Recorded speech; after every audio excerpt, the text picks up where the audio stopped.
Diz uma lenda que os primeiros escaladores técnicos em rocha no Brasil, eles escalavam. O guia, o cara que ia na frente escalando, ia com cadeado, ia passando a corda pelo cadeado e fechando o cadeado, e o segundo da enfiada ia com a chave abrindo o cadeado para conseguir progredir. Né?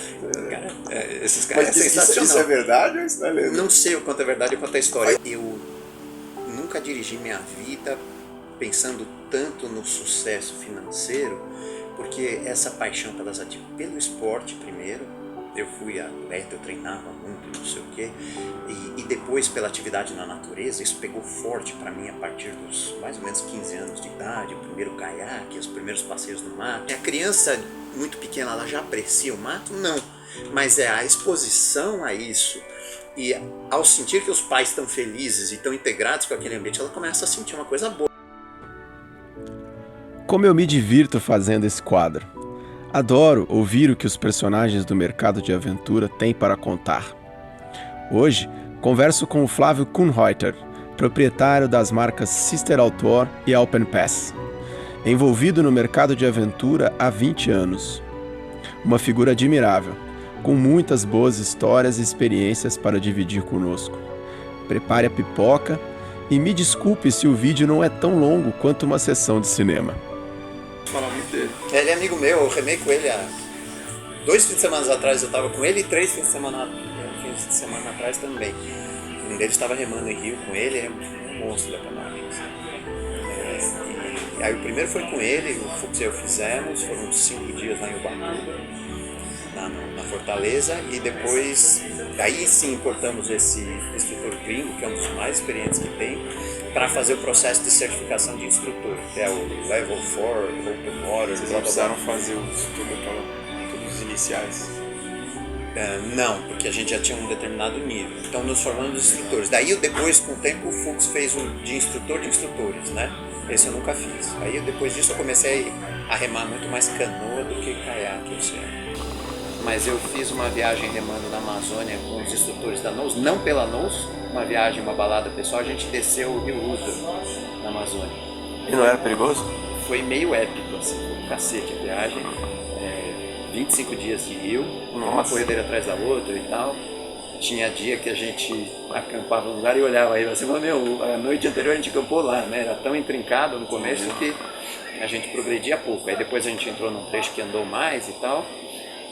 Mas ainda assim deu 25 dias. E 4 desses caras eram instrutores da NOS. Aí eles me deram carta de recomendação e tal, e aí eu fiz o curso de instrutores e comecei a trabalhar para eles, né? Aí, um período muito bacana, mas depois com as crianças não dá, né? Pegar um contrato e ficar direto 28, 30 dias no campo. A história um pouquinho do nosso mercado de aventura, né, cara? Que, querendo ou não, é tudo conectado, né? Sem querer, eu chamei aqui o Fux, que é amigo do Palmieri, também já esteve aqui entrevistando. A história dos dois lá atrás já se encontravam, um era amigo do outro, o Fux ajudou o Palmieri a testar as redes, as primeiras caminhadas do Palmieri pela Serra do Mar, deu opiniões sobre a rede, que fez o Palmieri desenvolver e lançar a rede. Conversei com o Glauco, da Solo, você conhece o Glauco? Eu conheço. Que também estão conectados ali, foi ele que ajudou o Palmieri a entrar com a rede na trilha, quando ele trabalhava lá. Pegar, deixa aí que a gente vende, então conectado, né, cara? E você também, querendo ou não, é conectado, né? Com esse pessoal todo. Porque o Fux, você tá lá no site da Aroeira, aliás, tá como instrutor lá até hoje. Eu tô até hoje no site. Até hoje você tá lá, cara. Eu trabalhei para ele 1 ou 2 vezes, não lembro. Mas fizemos o curso nos tornamos instrutores da ICA juntos e demos muita risada, né? Os 2 cursos que a gente fez hoje.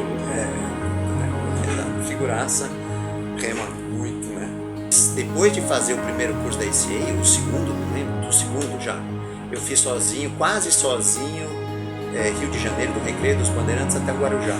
Dos 12 dias remando, eu fiz 8. Então a gente conheceu esse cara que era um colecionador de ilhas, mas para ele... Colecionador no sentido de conhecer as ilhas. Então, queria conhecer todas. Vamos lá, para ele botar na coleção dele as ilhas, ele fazia uma relação com um colecionador mesmo. Ele precisava circunnavegar ou a ilha inteira ou ao menos 50% do perímetro dela. Então a gente tava remando lá, não sei o que, ele falava, peraí, eu já volto. Tem uma ilha. Aí ele ia lá, dava uma voltinha na ilha e chegava, botou na coleção, né? E aí, eu e esse amigo estavam remando, uma hora ele falou, peraí, foi dar a volta em 2 ilhas, e aí a gente desencontrou porque entrou uma tempestade, aquelas de verão, E aí a gente teve que sair, tempestade elétrica e tal. Saímos da água e o cara não saiu na mesma praia que a gente. Nunca mais vimos. Aí depois pesquisa, acha o cara e tal. E aí trocamos e-mails, ele foi tudo bem com a viagem dele, colecionou todas as Mais conquistas. algumas ilhas. É. E aí depois no livro dele ele até fez uma menção a gente lá. Vou procurar o livro dele, você lembra o nome? Né?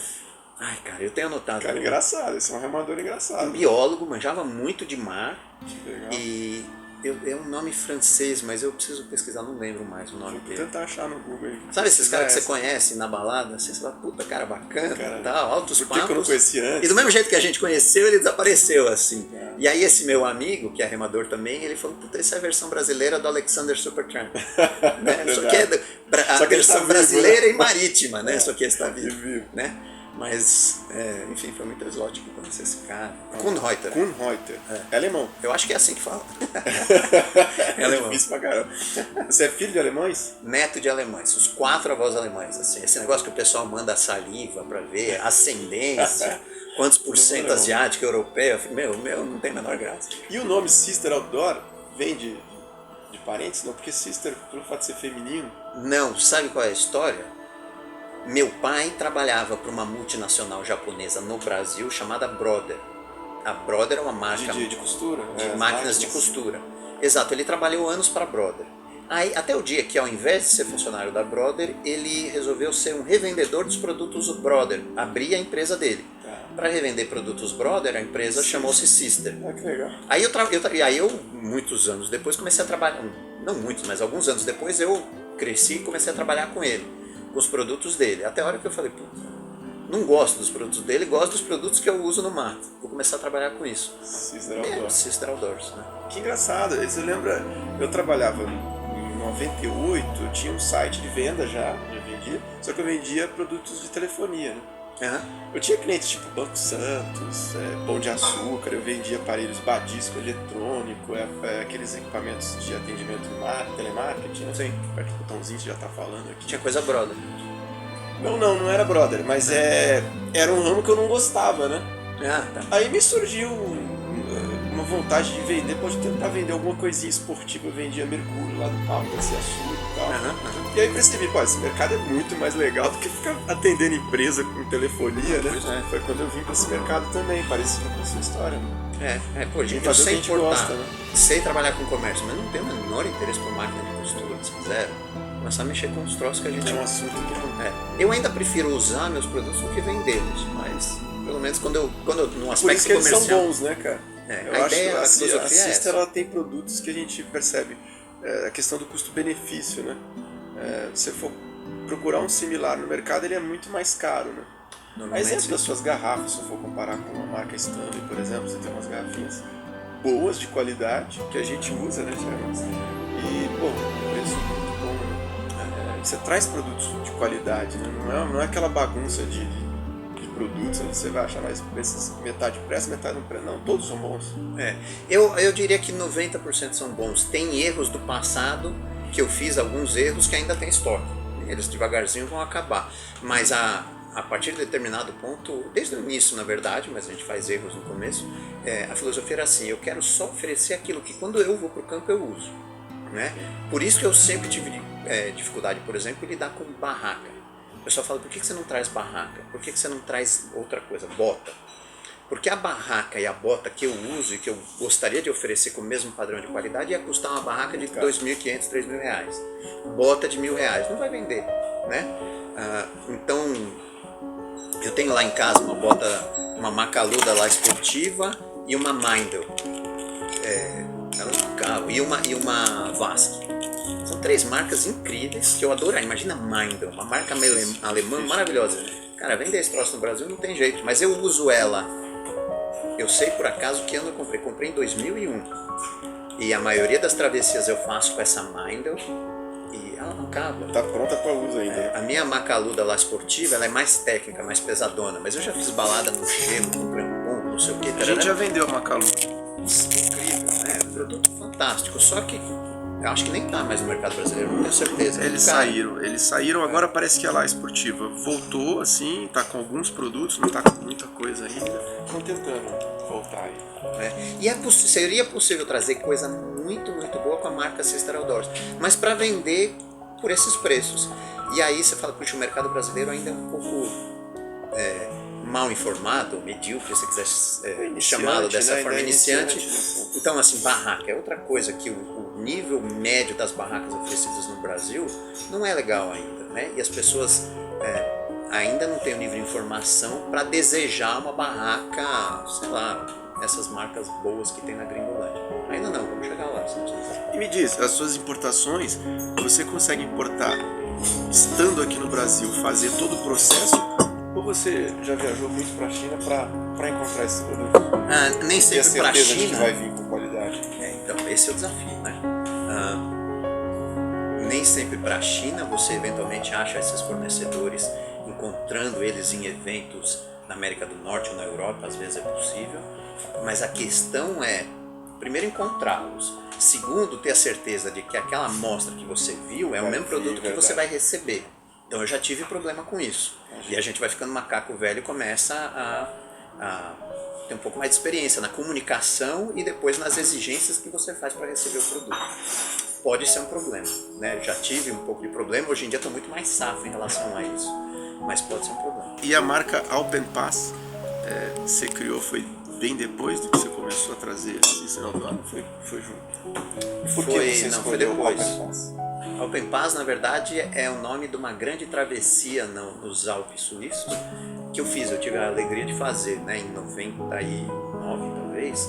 Eu atravessei a Suíça pelos Alpes todinha, da fronteira leste, que é a fronteira com Liechtenstein, até o lago Montreux, lá em Caux, até o lago em Montreux. Então, assim, dá 330 km mais ou menos. Eu fui de leste para oeste e eu estava sozinho, estilo Forrest Gump total. Geralmente as pessoas falam que é uma caminhada, uma travessia para fazer em 20, 21 dias, mas eu estava tão em forma e tão sozinho, e se você para almoçar tanto sozinho, você come, não tem com quem bater papo, você levanta e sai andando. Aí eu fiz em 14 dias, mas é muito cênica, muito bonita. Já imagina essa região ali. Nem sempre remota, né? Alguns passos você fica sozinho ali e tal, mas aí você vai pro fundo do vale, sempre tem um vilarejo, tem um ponto da caminhada que você até cruza uma cidade grande ali e tal. Mas enfim, fiz ela inteira, foi muito prazerosa e eu falei, putz, puta nome, né? Alpen Pass, ela inteira chama Alpen Pass. Em alemão seria Alpen Pass, né? Mas aqui no Brasil a gente puxa pra pronúncia americana, né? Inglesa. Por quê? Aliás, eu tentei fazer alemão, você acredita? Fiz alguns meses de aula de alemão. Sabe o que eu aprendi? Nada, cara. Não aprendi nada. Eu aprendi umas palavras perdidas, sabe? Cada vez eu fazia com uma professora alemã, ela na Alemanha, via Skype, né? Ela entrava falando, rapaz, o que eu suava, cara. Diferente das aulas de inglês, de francês que eu também fiz via Skype. Cara, a de alemão eu suava, porque ela começava a falar, o que ela tá falando, cara? Muito difícil, cara. Mas algumas palavras eu fui aprendendo, né? Então... Mas o alemão é sacanagem. Consigo formar poucas frases. É sacanagem. Eu era um moleque muito, acho que essa minha ligação toda com atividades ao ar livre e tal, vem do momento em que descobri que a minha salvação era por meio do movimento. Eu sempre fui muito inquieto, eu não conseguia fazer lição de casa. Eu voltava da escola, tinha lição de casa para fazer, não era possível. E minha mãe, ela foi muito esperta. Ela falava assim, ela percebia que eu não tinha condições de fazer lição de casa e falava 2 voltas no quarteirão correndo. Aí eu gastava energia, voltava para casa e conseguia fazer a lição. Bom, muito bem, eu tô falando isso porque anos mais tarde a minha avó, que era alemã, resolveu me dar aula de alemão. Mas ela não se ligou nessa necessidade de gasto energético e ela me prometeu sorvetes. A cada fim de aula eu ganharia um sorvete. Contrário. Nunca recebi. Eu não conseguia ficar parado, eu precisava gastar antes e tal, mas a minha avó tentou ensinar e não deu certo. Mas, então hoje em dia eu falo frases, eu entendo um pouquinho, mas não falo, né? Uma pena. Eu acho bonito, cara. Aliás, eu gosto da Alemanha, no tempo que eu gostava de cerveja, então, nossa senhora, qualquer viagem pra Europa que eu ia fazer conexão na Alemanha, né? Que era pra tomar uma cervejinha, principalmente se fosse na época da Oktoberfest, eu fui lá 3 vezes. Eu adoro aquele troço ali. Aí eu falei, não, eu quero chegar aqui e pedir uma cerveja em alemão, cara. Quero cantar junto com esse povo doido aqui e tal. Mas é uma língua que é difícil, assim, quando você emenda aquelas palavras que viram um bonde desse tamanho, né? Mas ela vai assim, conforme você vai aprendendo, né? vai clareando alguma coisa ali, você fala, pô, não, faz sentido. Tem coisas que vem do inglês, né? Ou do inglês, vem do alemão, não sei qual que é o original, qual. Sim. Aí você vai descobrindo alguma coisa do francês, encaixa lá, né? Quanto mais línguas vai aprendendo, mais vai encaixando. Só que é difícil, é difícil. Negócio de ideias, daquilo. Pois é. Por que inventou uma mais ali? Mas é muito interessante. O português não tem. Eu tive um professor muito interessante uma vez no meu mestrado, que ele falava a falta que o neutro faz na língua portuguesa, e aí ele começou a relacionar com algumas frases que não tem dono, não tem masculino nem feminino, que são frases mais passivas e tal. É muito bonito, só que assim, a gente não está acostumado, né? Aqui o que seria neutro, ele puxa por masculino quase sempre. Sim, né? A exemplo da Dilma ter que inventar o presidenta, porque teoricamente seria masculino, né? Sim. Ela quis afeminar a palavra. Feminilizar um termo que genericamente está posto no masculino, né? Exatamente. Mas eu lembro dos meus 4 avós, eu conheci 3, né? Um eu não conheci, mas todos eles falavam, ou cadeira, né? Esse tipo de coisa, assim, eles erravam direto. Parecia que às vezes eles estavam de sacanagem, eles erravam todas, né? E aí com o tempo também outra coisa engraçada que eu mas não falo. Eles moravam aqui, não? Sim. Eles vieram fugindo da guerra, né? Ah, sim. Fugindo da guerra, então todos chegaram com vida aqui, né? E irmãos deles eventualmente não, mas os meus 4 avós chegaram com vida aqui, mas um morreu antes de eu nascer. Mas eles erravam todas. E uma coisa que é engraçada, eu tinha uma avó que viveu mais, portanto eu tive mais contato com ela e tal, e depois que você vira adolescente, você vira meio sarrista, e eu comecei de brincadeira falar com ela como se eu tivesse sotaque alemão também. E chegou uma hora que eu não conseguia mais falar com ela com a pronúncia normal em português. Eu só falava com ela em português com sotaque como se eu fosse alemão. E aí eu ia errando todas de propósito, até que ficou uma coisa natural para mim. Da minha comunicação com ela é como se eu fosse um alemão falando português. Você fez em 99 a Alpen Pass, e aí já voltou para o Brasil e falou, vou usar esse nome para uma marca. Em 99 existia a ideia da marca, produtos começaram a acontecer. Você sabe que eu não tenho a data exata, eu precisava voltar e pesquisar. Os produtos começaram a acontecer efetivamente em talvez 2002, 2003, os primeiros produtos. E você quis manter, né, produtos Cícero Aldor, produto Alpen Pass, Sim, não fez uma coisa só. porque eu acho que aí vira uma salada muito grande. Veja, a Alpen Pass é uma marca na qual, na maioria dos casos, você pendura a sua vida, né? Ela é muito destinada ao montanhismo, atividade vertical e tal.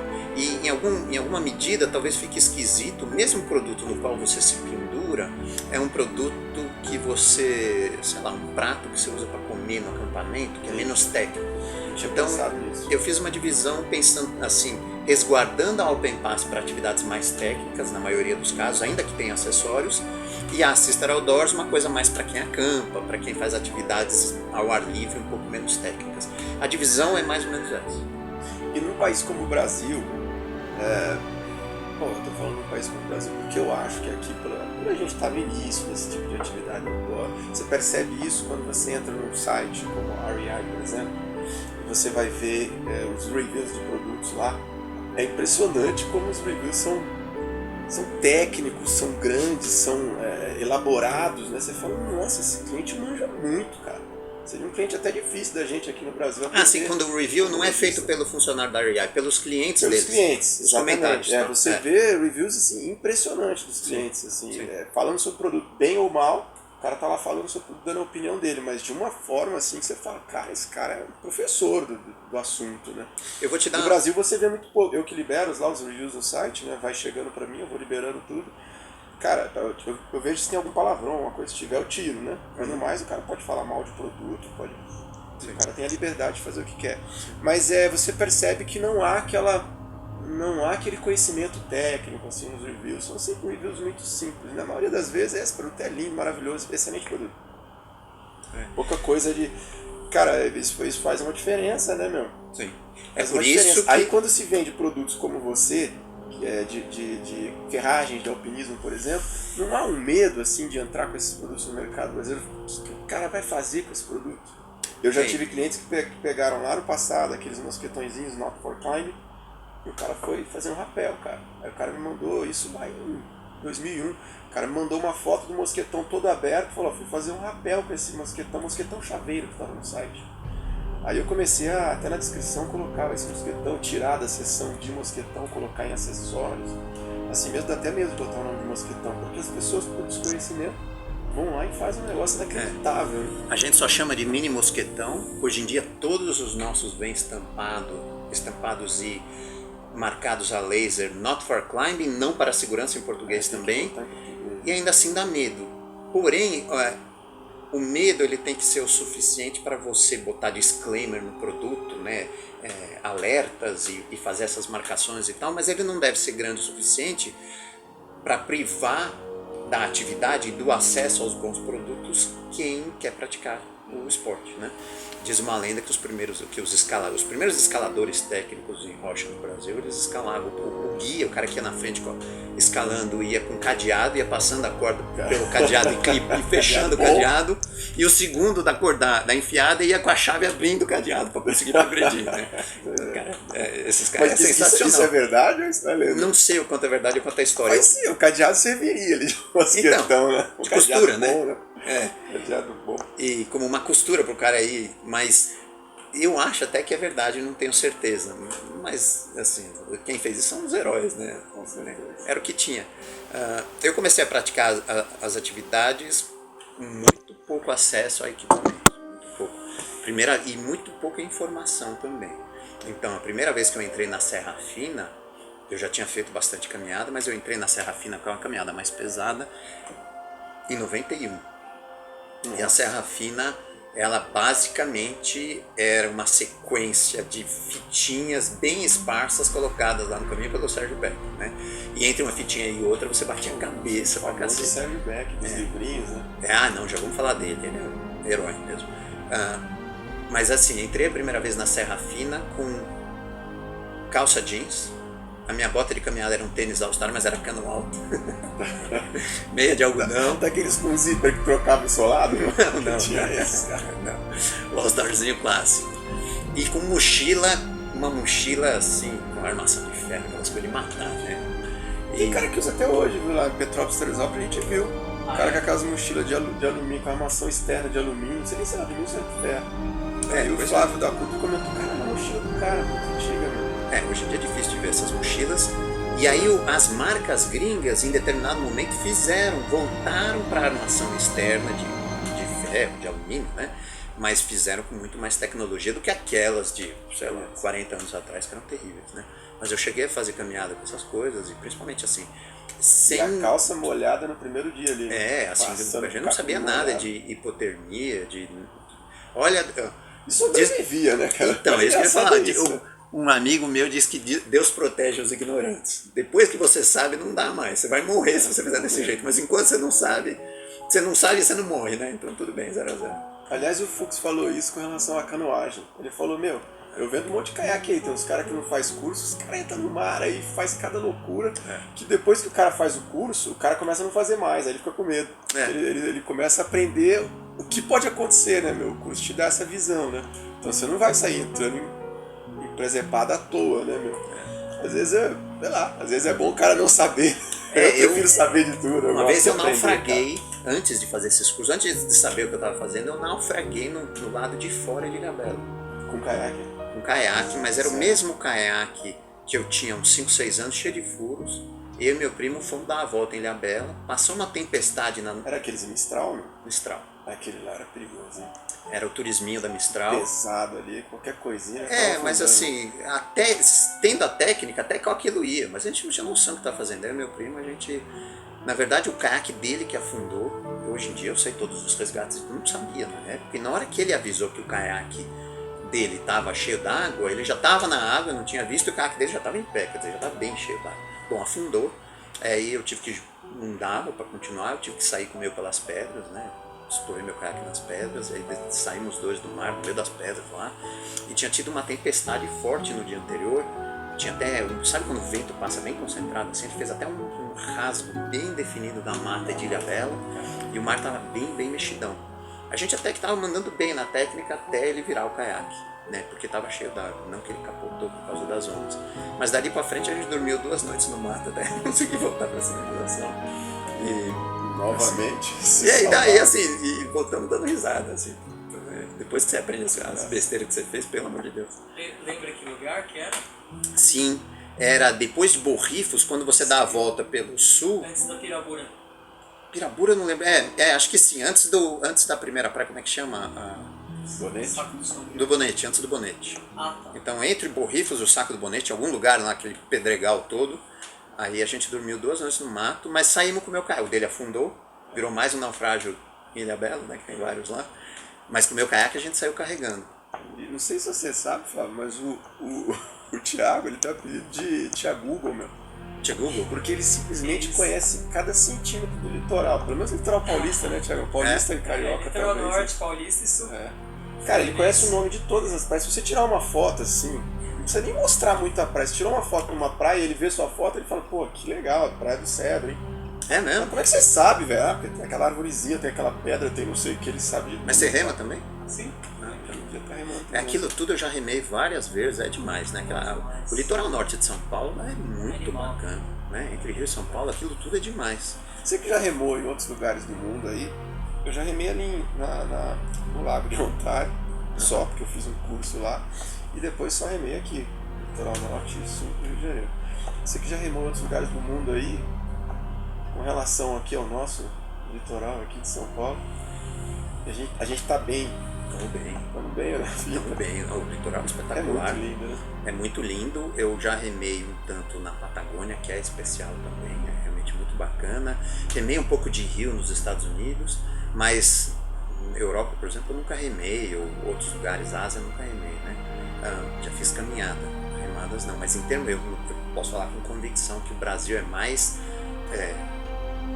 preparado, o nosso território tem muito mais a ver com a canoagem do que com o montanhismo, né? Se você somar litoral brasileiro, mais os rios que a gente tem por aí, é uma loucura. E se você adicionar isso à Amazônia, nossa senhora, pra quem Deveria ter muita gente praticando. deveria. A Amazônia, ela é muito fechada, o acesso é muito difícil. Viajar pela Amazônia não é fácil sob vários aspectos, né? Seja o aspecto da locomoção, seja da hospedagem, só quem acampa, porque tem gente que gosta de remar, mas não pode acampar, né? A Amazônia é só acampando. Locomoção, hospedagem, doenças, segurança, hoje em dia tá até pior. Terra de ninguém, né? Mas aquilo é demais, cara, é uma vida inteira remando. Eu remei um tanto por ali, Rio Arinos, Rio Juruena Tapajós, Rio Aripuanã, Rio Roosevelt. Eu fiz esses todos, né? E mais um outro que eu talvez não lembre agora. E é incrível. Aí você pega o Pantanal. Nossa Senhora! Né? Eu remei um pouco no Pantanal, fiz Rio Miranda, Rio Aquidauana, Rio Paraguai. O Paraí não tem corredeiras que nem na Amazônia, alguns lugares tem, é muito bacana a brincadeira da corredeira. E a Amazônia também é muito remota. Em alguns lugares você fala assim, puta, aqui eu tô numa área remota de verdade, né? O Pantanal não tão remoto, mas assim, para avistamento de aves e animais, uma coisa incrível, né? E aí tem os rios aqui no centro-oeste brasileiro, demais. Aí você vai pro sul, tem Rio Pelotas, Rio dos Touros, e não sei o que. É uma vida inteira remando, você não vai ver tudo, né? Então, pra atividade E essas remando, remadas todas aí na moda, você não teve problema com violência? Viagem micro-ondas? violência nunca. Não, tinha nos cursos da NOS, a gente desceu algumas vezes, repetidas vezes no Rio Juruena, que depois vira Tapajós, descemos. Então assim, chegou uma hora que estava até claro que um grupo de gringos cheio de máquina fotográfica no ano seguinte ia passar ali de novo, né? Porque isso se repetiu por alguns anos, mesmo assim não houve problema com violência. Nada. Nunca fizemos também o corredor, né? O Rio Negro, o Rio Amazonas lá para baixo, onde tem um pouco mais de problema, porque aquilo é um corredor efetivamente, né? Ali tende a ser um pouco mais problemático. Nunca fizemos ali, mesmo porque aquilo nem é o lugar mais legal para remar, longe disso, né? Os rios que a gente fez, eles eram afluentes do Amazonas que vinham do sul para o norte, né? Iam sentido norte, espetaculares, e sempre fomos recebidos assim, seja pelos índios, seja pelos ribeirinhos, de forma espetacular. Primeiro ano que a gente conheceu os índios Mundurucus, já no Tapajós, depois que ele junta com o Teles Pires, lá um pouco antes de Jacareacanga, A gente estava no meio do rio, antes de uma corredeira, e tinha uns adolescentes dessa tribo Munduruku lá no rio. E aí a gente falou, opa, tudo bem, não sei o que. Os caras falaram, olha, vai pela direita, que tem corredeira aí pra frente e tal. E a gente já estava há 20 dias. Português, claro. Sim, português.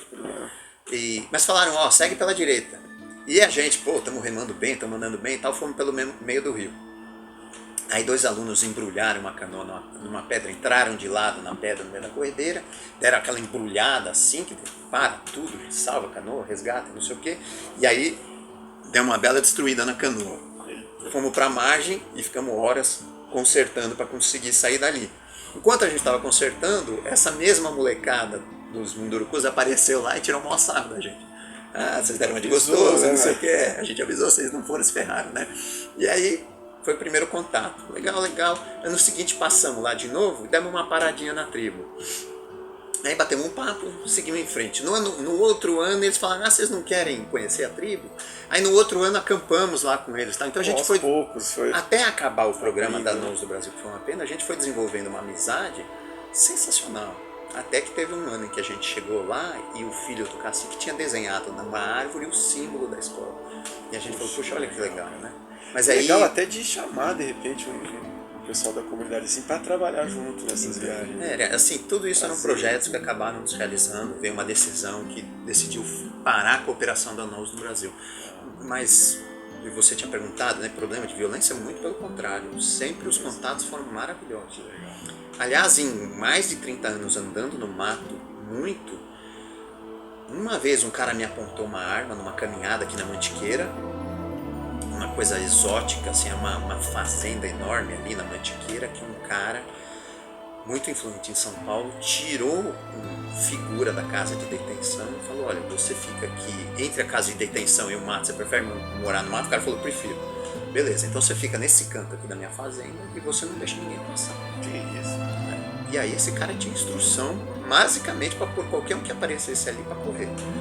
E aí esse cara, uma vez, bêbado ainda, nos apontou uma árvore, e até que ele entendesse que a gente, né, fosse o corpo não era tomado, que a gente não estava lá para invadir a terra, tomar posse daquilo, até ele acalmar. O negócio foi meio tenso. Depois que acalmou também, fomos tomar café nessa parecidas assim, no Pantanal, em fazendas também, só passando de off-road e tal, e encarar umas dessas. Então, existe essa tensão com coisa de até com a questão agrária, né? No Brasil hoje em dia está um pouco mais tenso, mas ainda assim, olha, em muitas viagens eu tive esse único evento e acabou tudo bem. A gente acabou tomando café na casa do cara, assim, mesmo depois da... Ainda ficou amigo. Foi pinga, assim. Tomou a mesma pinga que ele tava tomando lá. Quase isso. Mas foi engraçado porque ele falou assim... Ah, não, agora entendi. Ele primeiro apontou a arma, não sei o que, todo mundo mão pra cima, e ele tava bêbado. Aí ele falava assim, apaga a sua lanterna. Tava tudo escuro e eu tava com a minha headlamp acesa e ele com a lanterna de mão dele acesa. Aí ele falava assim, apaga a sua lanterna, apaga a sua lanterna. Aí eu apagava a minha e ele bêbado apagava a lanterna dele também. Aí ficava tudo escuro. Aí eu gritava pra ele, acende a sua, acende a sua. Bom, aí até na hora que ele acalmou, falou, então vocês são do bem? Então somos do bem, a gente só quer ir embora. Era de noite, a gente queria acampar e seguir no dia seguinte. Ele falou, então vamos tomar um café lá em casa. Aí eu falei assim, não precisa. Ele falou, vamos tomar um café lá em casa. Eu falei, opa, vamos. Com certeza vamos. O cara era meio nervoso. Quantas balas você tem aí nesse revólver? Vamos tomar um café, vai. Todo mundo vai. Mas no final deu tudo certo, a gente foi embora. Que bacana, cara. Então assim, essa lenda de que ir pro mato é perigoso, essa lenda precisa um pouco que acabar, porque eu acho que é mais perigoso o ambiente urbano, seja em termos da violência que vem, da violência mesmo, né? Quanto os riscos, a percepção de risco que a gente tem, do que uma pessoa que nunca praticou, o risco que ela percebe em relação às atividades ao ar livre, eles são exagerados se você comparar com os riscos que acontecem aqui nos grandes centros urbanos, né? Assim, entre a violência urbana, o atropelamento e o acidente de carro e a picada de cobra, qual é a probabilidade de um e de outro acontecer, né? Porque o pessoal assim fala muito de picada de cobra, que mais? Ou de cair na escalada, ou na corredeira, realmente são riscos, mas se você tiver a técnica apropriada e um pouco de juízo, você maneja isso tudo bem, né? De forma que assim, eu tenho a impressão que eu sempre que eu viajo eu estou muito mais seguro no mato do que eu estava em casa. caso. Também tem. Que tem as pessoas que pensam realmente que você vai estar lá acampando numa praia deserta e que pode chegar uma violência ali. Como há anos atrás, aí uns 12, 13 anos atrás, não teve uma história de um pessoal que matou um casal que estava acampando ali Juquitiba. próximo de Embu, não era? Não, em Juquitiba. Eu sei bem dessa história. E assim, o criminoso era um desequilibrado mental, um cara realmente com problemas psíquicos e ele fez isso. A questão, mas é assim, é um evento, né? E tudo bem, tem um pouco E de história. você vai acampar, né? Tem que ser bem escolhido também. Né? Aquilo ali é a franja de São Paulo, né? Você não está numa área remota, você está quase num subúrbio de São Paulo, um pouquinho para lá do subúrbio. Mas a questão também, assim, foi uma sequência de eventos improváveis e infelizes, mas a questão, eu estou até lendo um livro fantástico sobre isso, as decisões muitas vezes e os julgamentos, as decisões são tomadas, os julgamentos são feitos não com base em qualquer estatística, mas com base na disponibilidade da informação e no impacto que essa informação tem em você. Esse foi um evento tão chocante que uma vez que ele tem ocorrido, muito pai proibiu o seu filho de acampar por causa desse evento. E permitiu que seus filhos saíssem em São Paulo 11 horas da noite, no sábado à noite, fossem para baladas. Morreu um monte de gente. Entre acidente de trânsito, contato com drogas, bebida em excesso e brigas de adolescente que está ali com muita energia para gastar sem ter ideia de como fazê-lo, né? Tenho certeza que essas crianças correram muito mais risco do que se tivessem ido acampar. Mas a disponibilidade dessa informação nos meios de comunicação foi tão alta e o impacto, o choque que ela causou foi tão tremendo que isso influencia as mentes. Muito mais do que aquela atividade, né? Como se fosse fácil fugir. Muito mais do que qualquer raciocínio estatístico, né? Outro cara que trata de... Então isso aí é um livro que eu estou lendo agora que fala sobre processos de avaliação de risco e tomadas de decisão. Um livro incrível. Mas tem um livro também que chama, não sei se você já viu, A Última Criança na Natureza. Não. É obrigatório para todos, tem que ler, lição de casa. Escritor português? Não, um escritor americano. Ele escreveu, o nome do livro em inglês é Last Child in the Woods. E ele foi traduzido agora recentemente, há coisa de 2, 3 anos, para o português, se chama A Última Criança na Natureza. Que ele faz muita pesquisa, ele baseia toda a argumentação dele em pesquisas, em dados realmente advindos de pesquisa, e ele fala que ainda que a gente tenha que relativizar, porque ele fez isso nos Estados Unidos e a segurança aqui infelizmente não é a mesma de lá, ainda assim ele fala desse mito ele chama lá do stranger danger, né? Esse mito de que vai aparecer um estranho que vai lhe causar mal, esse mito é muito exagerado, né? Geralmente quem lhe causa mal são pessoas que estão à sua volta, não são desconhecidos, infelizmente, né? Mas esse negócio do stranger danger, você tá lá no mato e aparecer um cara que te faça mal, ele é um pouco exagerado, não tem fundamento estatístico que corrobore isso, né? Então os pais acabam segurando muito seus filhos e permitindo que seus filhos corram riscos que são menos evidentes, né? Um dos riscos que os pais não põem na conta é o risco da obesidade, né? A obesidade está matando a criançada. A criançada hoje em dia está obesa, está com os índices de sangue, né? O colesterol, os triglicérides, glicemia e tudo mais elevados. Tem menino aí na adolescência já tomando estatina e outros remédios que não seriam necessários se essa molecada estivesse nos parques, seja nos parques urbanos, brincando, subindo, descendo, pulando e correndo, seja no mato acampando, escalando e descendo o rio. Então, assim, o que causa mal para os jovens hoje em dia? É o mato, é o acampamento, é a escalada? Ou são os vícios da vida moderna, né? Entre videogame e sedentarismo, etc. e tal? Eu não tenho muita dúvida sobre isso. Mas a avaliação que os pais estão fazendo está muito baseada na disponibilidade da informação referente a pouquíssimos casos em que a experiência de ir para o mato deu errado.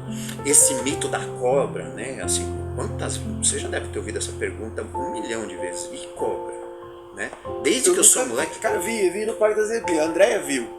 Eu não vi, a André viu, ela tava vindo atrás de mim. Vejo Eu com uma nunca certa vi. frequência. Cara, eu vou pro Cara, mato e acampar, acampo às vezes sozinho numa praia, eu nunca vi. Eu vi um monte. Quase pisei numa Eu não sei o barata. que eu tenho com cobra, que eu vejo demais. E a minha filha, que agora está fazendo atividades comigo, a gente começou a relacionar. Ela tem, não fez 10 anos, vai fazer 10 anos agora em junho, ela já viu 10 ou 11 cobras na vida. Fazendo essas atividades ao ar livre. Ver, cara. E a gente vê com frequência e nunca teve o menor problema. Lógico que pode dar um grande azar, mas eu ainda temo mais ela atravessar a rua na frente de casa do que andar no mato por causa da cobra. Mas cobra é uma das coisas que as pessoas, desde que eu sou moleque, gostam de andar no mato, me perguntam, e aí? Você vai lá, e aí se é picado por uma cobra? Bom, realmente é um problema se for picado, né? A solução não é simples. Agora, a possibilidade disso acontecer é bastante baixa, e é muito mais baixa do que alguns riscos que a gente corre aqui. Mas eu tive que, até você criar uma paz de espírito em relação a essa possibilidade, eu tive que, por ouvir essa pergunta tantas vezes, eu acabei desenvolvendo uma forma de lidar com essa possibilidade e estou mais ou menos em paz com ela, né? Mas é uma pergunta recorrente. Sim, as pessoas fazem, cara. Direto. Aranha também, bicho peçonhento. O pessoal pensa que é todo mundo. A minha esposa é daquelas que, se a gente vai pra algum lugar, pode ser acampamento, pode ser um hotel. Deitou na cama lá, olhou pra cima, tem uma aranha em cima do teto? Ela, não, tira essa aranha da perna. Tira ela por quê? A aranha tá lá, coitada, se botar uma mariposa aqui, ó, que a mariposa vai te incomodar, a aranha come ela pra você. Deixa ela ali, coitadinha, ela não vai fazer nada. Sim. Então a gente tem que aprender a se relacionar com esses bichos que a gente acha que são estranhos, né? Os setinhos que a gente pensa que tem que sair aniquilando todos. Não precisa, cara. Eu sou desses que eu não mato uma formiga, sabe? Eu também. Então eu tenho aflição com esse negócio da pessoa que sai perseguindo. Porque eu vi uma barata, porque eu vi não sei o que. Pô, para com isso, deixa o bicho aí, não tem nada ninguém, sabe? Tem uma moça... Não quer o bicho aqui? Detetiza. Agora vai pro mato, deixa os bichinhos lá. Não sem nenhum, deixa o bichinho lá. Eu moro um pouquinho fora de São Paulo, né? Onde eu moro tem um pouquinho de verde já. E aí tem uma moça que trabalha em casa, sensacional. Há muitos anos a gente adora ela. Então, e outro dia apareceu uma cobrinha em casa. Uma cobrinha michuruca, pequenininha. E ela... uma minhoca crescida. E ela contou pra mim, eu falei, deixa eu ver. Ela falou, matei, seu Flávio. Eu falei, como assim você matou? Ela falou, não, mas era ela ou eu? Eu dei risada, Como se estivesse enfrentando já, né? era ela ou eu? Então tá bom. Esses dias eu vi um vídeo do Vini, do Papo do Biólogo, é um biólogo que a gente fez parceria, ele tem um canal legal no YouTube. E ele estava na Amazônia, aí ele foi chamado para uma comunidade lá que tinha uma jiboia. Aliás, eu não sei se era jiboia ou se era super, eu acho que era jiboia. Bem grande, daquelas que enrolam no braço, né? Então chamaram ele que ele estava num galinheiro, precisava tirar. Sabendo que ele era biólogo, chamaram ele. Lá foi o cara, meu. Você não conheceu o Vini aqui, né? Meu, o Vini é do seu tamanhozinho assim, cara, mas todo tatuado. Bicho, cara, o jiboia é de 3 metros, caramba. Ele foi lá, começou a brincar com ela, até ela puxar a vara, ele conseguiu pegar a cabeça dela, enrolou toda no braço dele, dava beijos nela, cara. Tem uns biólogos que são meio tarados, né, cara? Ele dava beijos nela e foi soltar ela. Entrou bem pra meio da mata e foi soltar ela lá. Bonitinho, soltou ela, achei bacana, porque se deixar o povo mata, né, cara? Mata não. Mata. Uma vez eu fui com amigos num sítio assim, e eu fui o último a chegar e tava todo mundo, Flávio, ainda bem que você chegou, é você o cara? Eu falei, o que aconteceu? Dentro de um quarto lá tinha uma cobrinha também. Não, você que vai resolver esse problema. Eu falei, beleza. Aí você pega uma vassoura, põe dentro da caixa e larga no mato, né? Pro mato. Tem que tomar cuidado. Não faz mal pra ninguém, né? Pode até fazer, tem que tomar cuidado, mas enfim, não é isso. Não há necessidade, matar ali Não tem porquê. não vai salvar ninguém porque matou uma cobra. Mas eu tenho esse negócio, eu vi, porque muita gente fala assim, puxa, eu ando há anos no mato e nunca vejo. Não, eu vejo muito, nunca tive problema. Talvez vocês sejam mais observadores do que eu, por exemplo, porque eu não consigo ver, cara, eu não acho uma cobra no mato, cara. Eu já vi cobra lá em Caraguá, ali, no mato, certo. assim, andando. Que é um lugar bom para ver cobra, vai para intervalos. É ótimo de fazer caminhada com as crianças, é super legal. E lá abunda. Tem uma vez que eu não vou lá que eu não vejo 2 ou 3. Toda Eu vez. me perdi lá na travessia Petrópolis-Teresópolis. Me perdi, saí da trilhinha num cantinho, desci uma mochila de corda achando que era por um canto. Aí você fala, não, a gente passa por aquele matinho, tem um totem ali na frente, né? Na hora que a gente desceu, o matinho que a gente pensava que era matinho, era um matão que você afundava o pé nele e você não enxergava mais nada. Eu falei, cara, Flávio, eu não vou pisar aí não, cara, porque se tiver cobra, tiver alguma coisa, a gente não tá vendo, né? Vou abrir buraco aqui pra quê? Vou voltar essas pedras, a gente acha a trilha, né? E eu tinha um GPS ligado celular, você não olhei antes. É. Aquela coisa de você ir achando Vai que você tocando. vai rápido. Não, pô, navega que você vai ganhar mais se você perder ali 5 minutos navegando do que uma hora que a gente Já perdeu fiz isso descendo, tanto. rasguei minha mochila e tudo, cara. Mas aí é o risco do negócio da cobra, que eu não me meto muito, então por isso também que eu acho que eu não... É porque eu sou meio medroso, né, cara? Um cara medroso às vezes fica muito cauteloso, né? Talvez. Então Eu acho não que sou a de canoa... abrir mato, abrir trilha, assim. Não gosto, cara.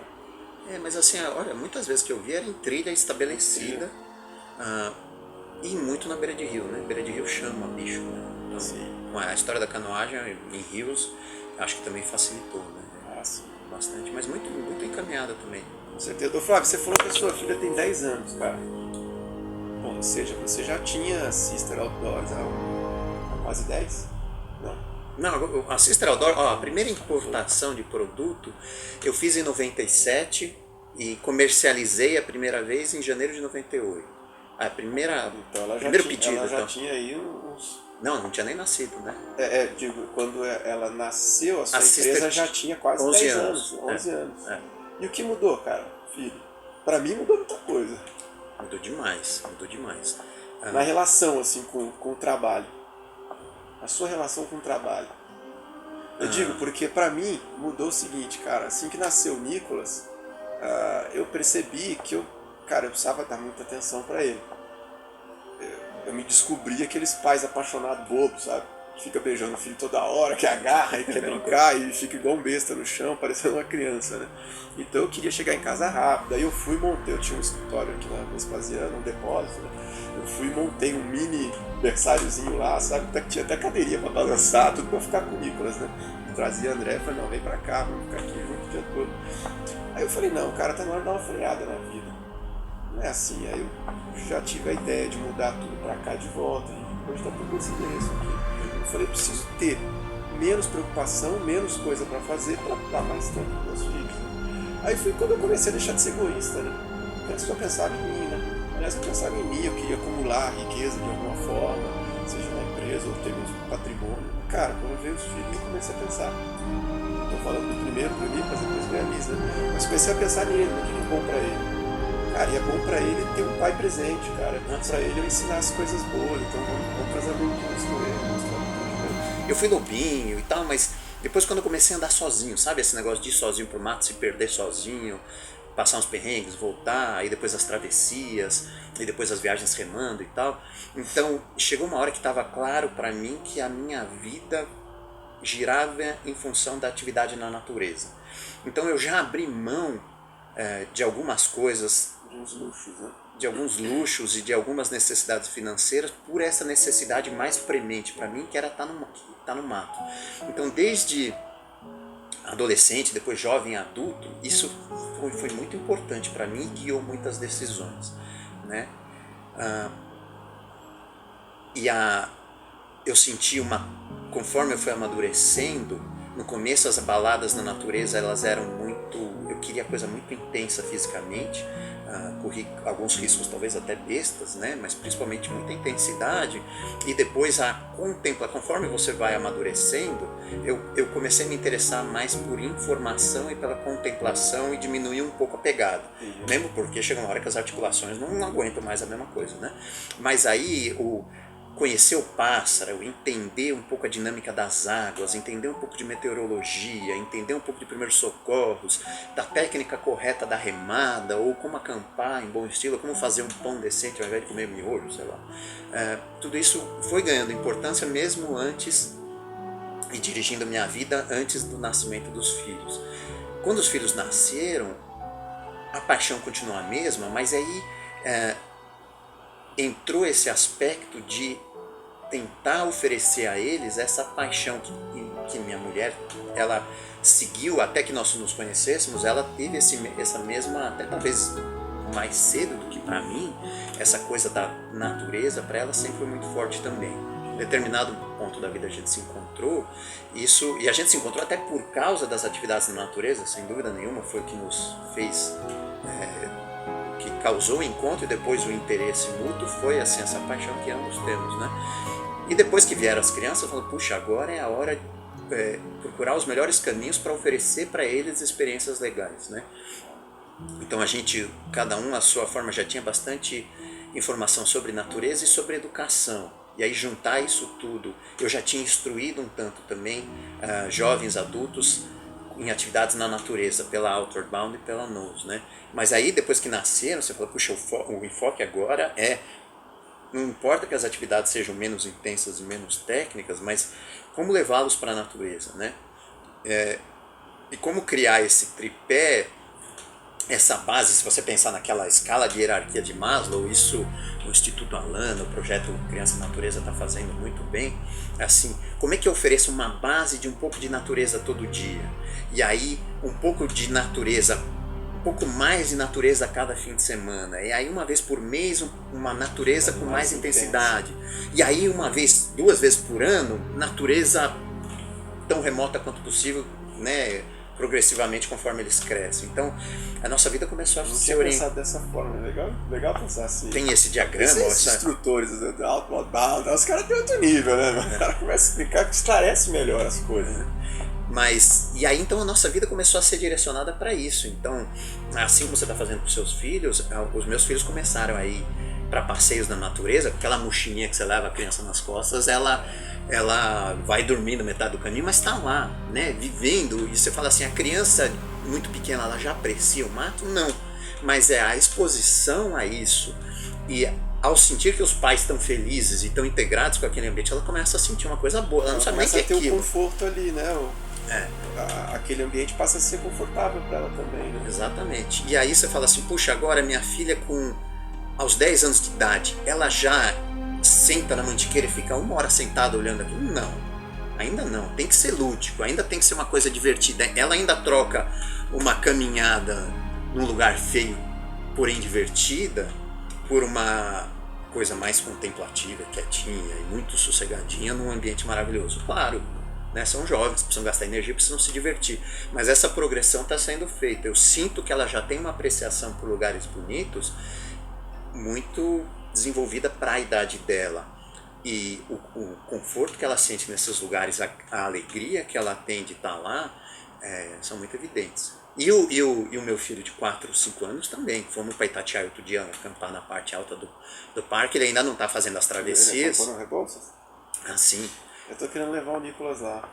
Não, faça isso, faça. No Rebouças chega fácil, né? Chega, muito fácil. Não dá problema. Sem Uma problema. travessia ali daquela parte onde tem, não sei se é uma espécie de uma represa ali, que às vezes enche um pouquinho, você tem que atravessar as pedras. Isso no caminho para Agulhas, mas o Rebouças está antes disso. Tá antes. O que acontece é que nos meses de verão, mais ou menos de dezembro a março, né, pode ser um pouco mais, um pouco menos, eles fecham a estradinha, os 3 km de acesso do posto Marcão, que é a Cancela, até o Abrigo Rebouças, tem 3 km ali. Nos meses de chuva eles fecham para que o sapinho flamenguinho, que é endêmico dali, possa se reproduzir, porque ele circula muito por ali.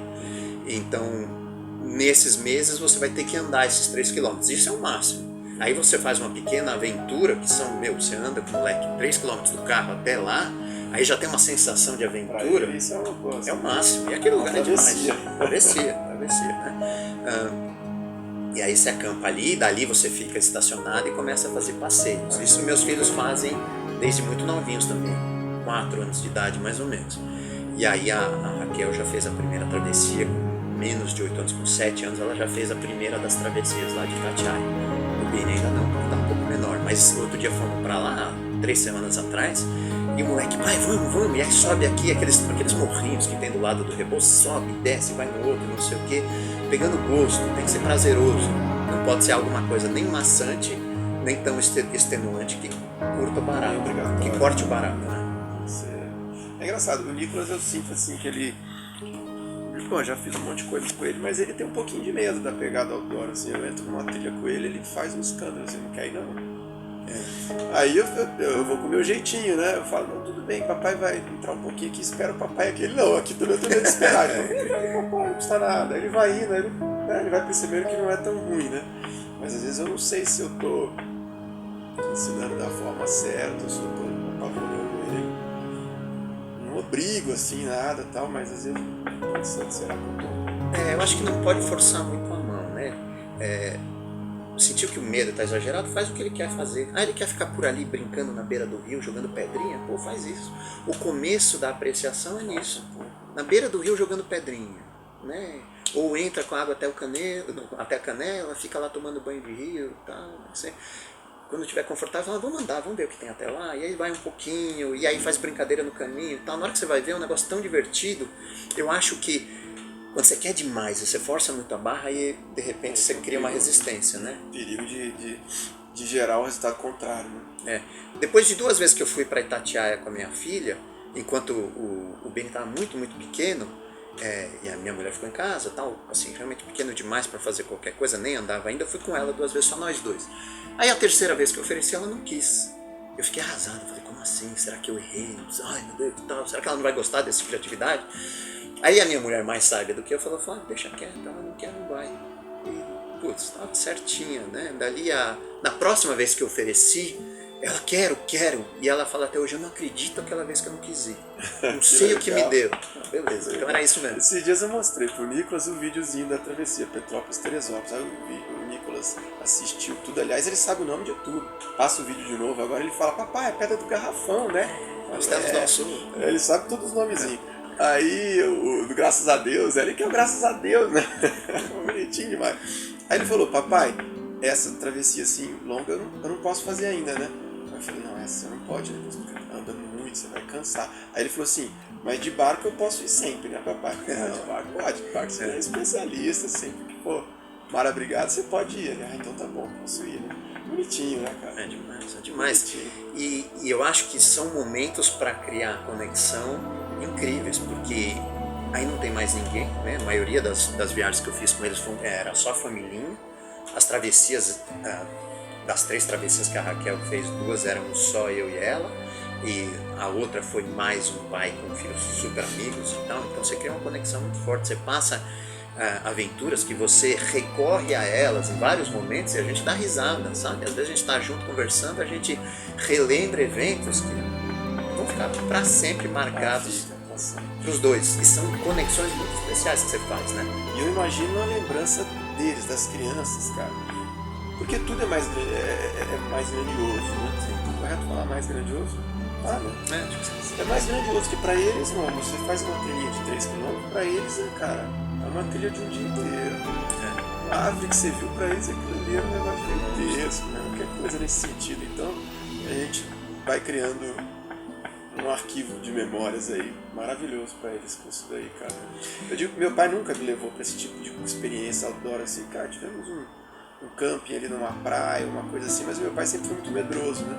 Aliás, ele assiste os vídeos meus de canoagem, de montanha, ele fala, nossa, eu jamais teria coragem de fazer isso e tal. É aquela famosa história de achar que isso tudo é muito perigoso, mas andar de moto, que ele sempre teve, não era perigoso. Nossa Senhora. E já caiu, já bateu a cabeça, já fez tanta coisa. Hoje ele tem uma casa de campo lá, ele tem 76 anos, tem uma casa de campo em Ribeirão das Neves, com uma rampa, cara, que às vezes eu falo, meu Deus, descer essa rampa aqui até pra mim, meio perigoso. Meu pai fica descendo essa rampa pra abrir o portão lá embaixo, cara. A rampa é assim, cara. Ou seja, são riscos que você corre, às vezes não percebe, né? Então, uma das coisas que na educação ao ar livre a gente... Bom, depois eu volto no assunto, mas agora que você falou, educação ao ar livre você sempre considera, porque a educação ao ar livre procura, por meio da aventura, Outward Bound, essas coisas, ela procura desafiar os jovens, para que os jovens se conheçam e se desenvolvam por meio dessas atividades que os instigam, né?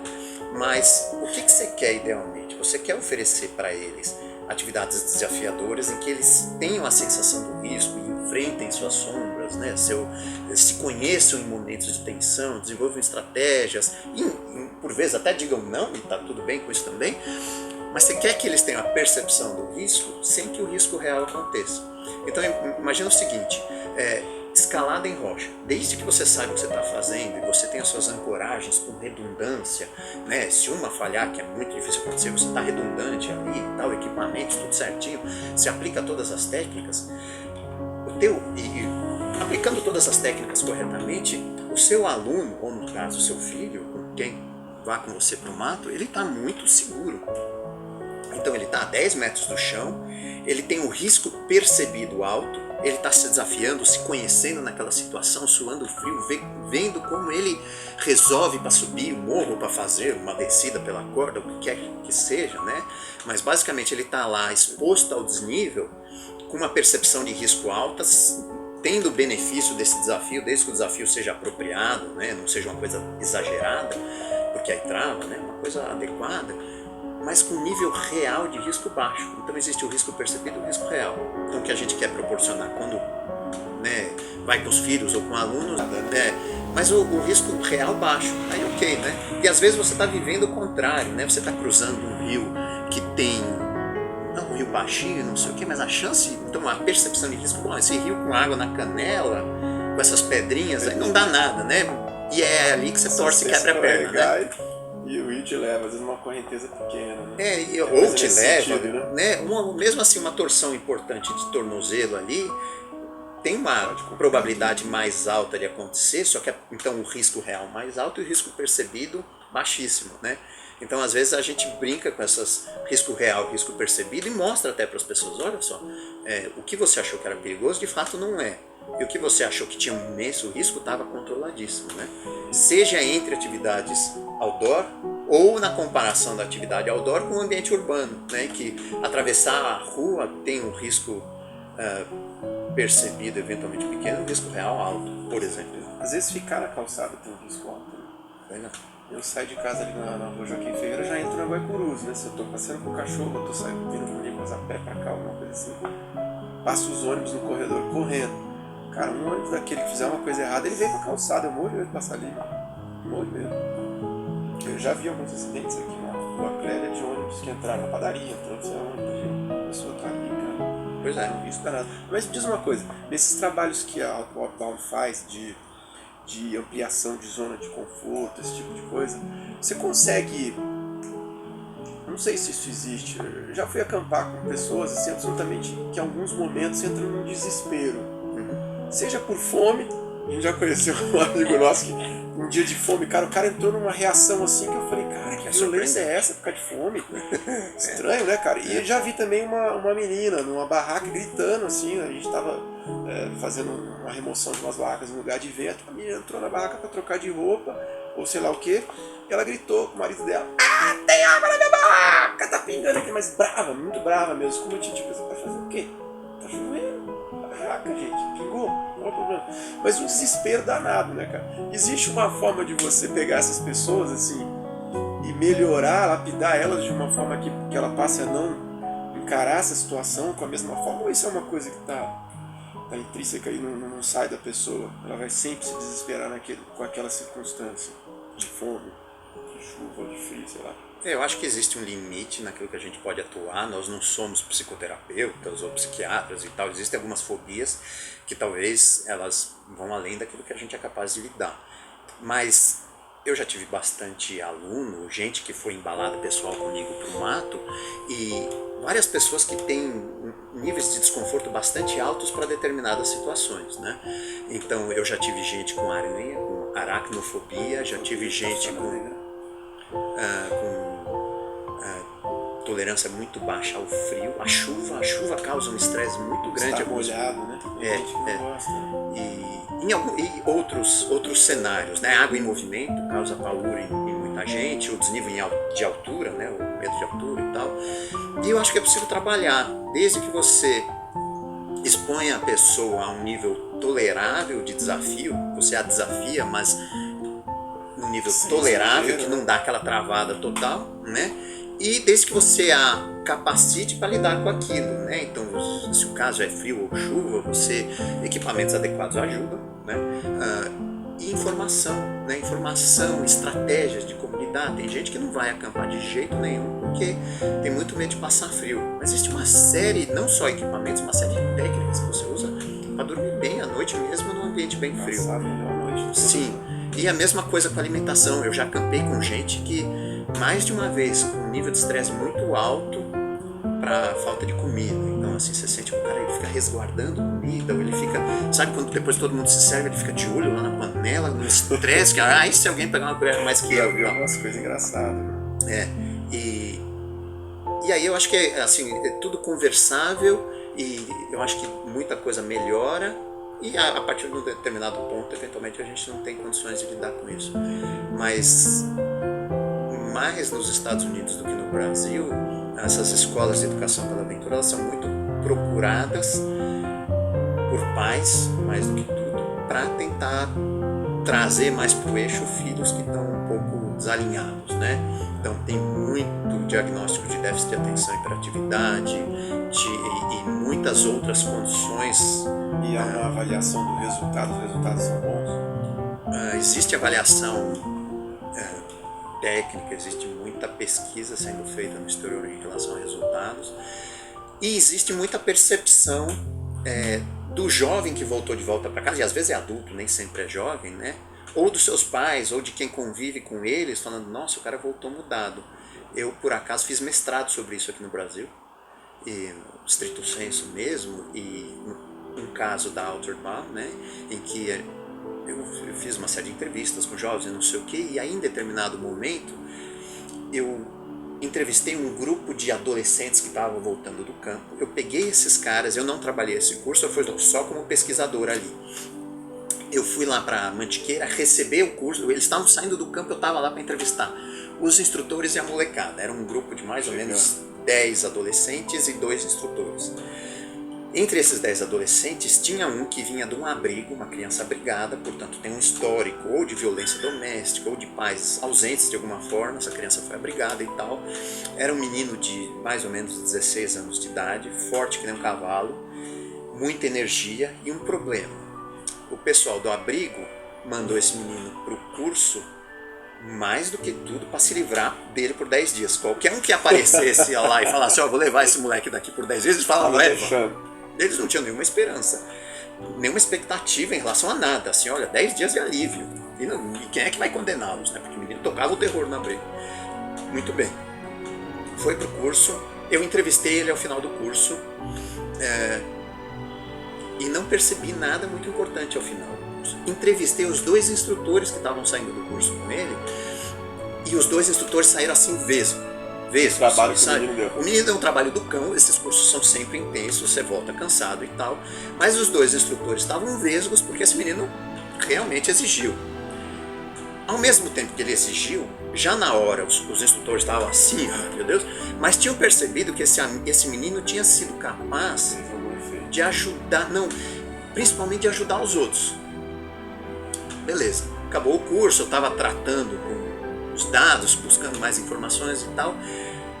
A diretora desse abrigo, que também é psicóloga, em determinado momento procurou a Outer Bound, ligou lá para a Outer Bound e falou assim, eu queria saber o que vocês fizeram com o menino. E aí o pessoal da Outer Bound falou, poxa, algum problema? Desculpa, o que foi que aconteceu? Então ela falou, problema não. O que vocês fizeram com o moleque? Vocês deram um jeito nesse menino. E aí o pessoal da Outer Bound, como assim? Né? E aí me avisaram. E aí eu fui entrevistá-la. E olha que sorte. Eu entrevistei o menino, eu entrevistei os educadores, os instrutores que passaram 10 dias com ele no mato, entrevistei os colegas dele que referiram ele como um menino difícil, né? E aí entrevistei a educadora, a psicóloga, após a experiência. E ela falou assim, não dá para entender o que aconteceu. O moleque era um inferno, a gente mandou ele embora daqui porque a gente precisava de um descanso. E ele voltou colaborativo, de repente ele ajudava aqui. Ele que era o terror, ele começou a ajudar na cozinha, ele começou a ajudar a gente a conter um pouco os outros meninos. E ele pela primeira vez, porque ele está se aproximando da idade de sair do abrigo, pela primeira vez ele manifestou interesse em pensar na continuidade da vida dele. O que vai ser da vida dele após o tempo após ele fazer, acho que era aos 17 anos que ele tinha que sair do abrigo. E ele foi buscar fazer a carteira de trabalho dele e começou a procurar a possibilidade de trabalho em algum lugar. Então aconteceu ali uma experiência importante na vida desse menino. Infelizmente a pesquisa não continuou para eu saber o que aconteceu com ele hoje em dia. Ele podia estar na OBB hoje fazendo. Seria maravilhoso. Seria maravilhoso. E tem muito caso desse.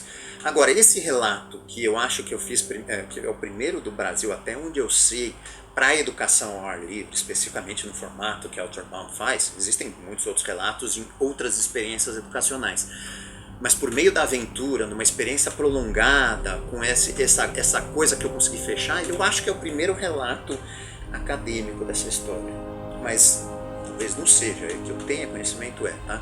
Foi estudado. E talvez não seja, né? Mas está lá registrado. Agora, isso nos Estados Unidos acontece demais. São décadas em que eles estão fazendo isso e tendo resultados relatos como esse. E eles fazem isso lá nos Estados Unidos, não só com meninos difíceis, mas com os meninos que já passaram, transcenderam o ponto do difícil, eles já se tornaram problemas sociais ou pequenos criminosos, ou como você queira chamar, né? E também com veteranos de guerra. É muito comum, nos Estados Unidos tem muito veterano de guerra, né? E eles fazem bastante isso lá, com veteranos de guerra também. São cursos muito intensos, eu já trabalhei com instrutores que trabalharam nesses cursos, e tem muito relato de experiências transformadoras. Então, assim, dá para mexer muito na vida de... Não tem nenhuma garantia que você vai conseguir. Não digo que essa experiência seja boa, transformadora para todo mundo, mas em alguns casos, de vez em quando, tem um outro curso que você fala, mexi na vida dessa pessoa, mesmo. Eu estava conversando com um primo meu, Gustavo, que está morando lá em Portugal, há 2 semanas atrás, ou 3, ele estava conversando comigo e falou, pô, eu preciso ir para Londres, porque um filho de um amigo meu suicidou. Pô, suicidou em Londres, cara, pô, um lugar tão legal de se viver, né? Meu irmão mora lá. Aí ele falou, porque ele foi pra guerra, ele participou da guerra, se não me engano, do Golfo, acho que é a segunda aí. E aí ele ficou abalado desde então e ele suicidou. Esses caras precisam de muita ajuda, né? Pós-guerra não é brincadeira. Os veteranos, tem muito veterano que tem problemas físicos depois de guerra, né? Mas assim, muitos problemas psicológicos. Esses caras viram coisa muito pesada. E hoje em dia o cara voltar, né? Não é fácil e se recolocar, né? Aí de repente sua vida, você que era um militar que passou por isso tudo, você volta e esperam de você uma vida normal. Peraí, é difícil, né? A Outerbound hoje em dia faz uma parceria uma vez por ano aqui no Brasil com uma Outerbound dos Estados Unidos, do Maine, chama Hurricane Island Outerbound. E eles lá fazem bastante trabalho com veteranos. E assim, eu trabalhei 2 vezes com uma instrutora que trabalhou vários cursos, ela conta todas as histórias, né? É bem intenso. Intenso. E ainda teve muito mais conversa, mas deixamos algumas partes para realizar outros vídeos que disponibilizaremos dentro de página dos produtos da marca Sister e Alpenpass no site da Arco e Flecha. Até o próximo vídeo.